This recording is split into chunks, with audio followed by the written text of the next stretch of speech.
Hi mga Sai ug Soy. Ari ha, i-share ko na ha. Shout out gali sa mga e-bike driver diri sa Bacolod City ha. Grabe bala, hindi bala mabangbang ang panukot nyo sa inyong mga pretty. Diyos mo, humor Santa Sisima. Dan nakuratan man ang bangs ko pa.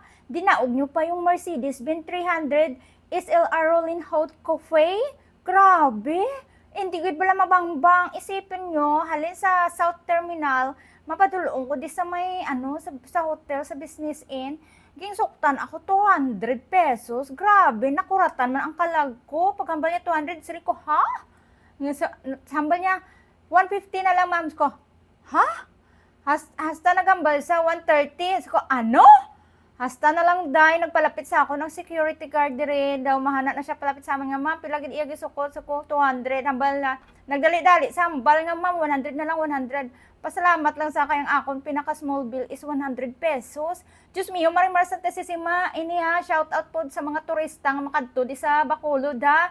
Hindi ka mo magsakay e-bike. Kay man makuratan gid ka mo sang presyo niya. Pero depende kami ara e-bike nga driver nga honest. Shout out sa una ko nga gisakyan. Sobra ka honest sa iya. Pero may ara man nga daw abuso.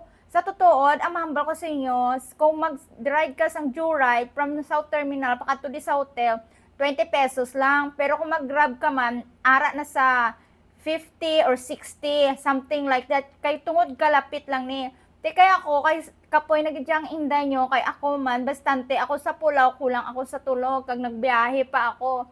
So, pratigid ka kapoy sa akon, tapos siya na, gabok na ko sa angging cancel ko, angging book ko sa Joyride, tapos, nagsakay ako sa iya, kay ara sa sakon nga atubangan, ga-eksina nga ma'am, sakay na, amo na, ga-expect ko yang, ang papliti ya, 50 pesos lang, pero gisukot niya ko yung 200, wala gid ko yan naghatag 200 ya, kay man, kabalo ko yan sa pamasahe diri sa Bacolod, kaya hindi ako di turista sa Bacolod, taga diri ako sa Negros Island. Diyos miyo, marimar Santa Sisima.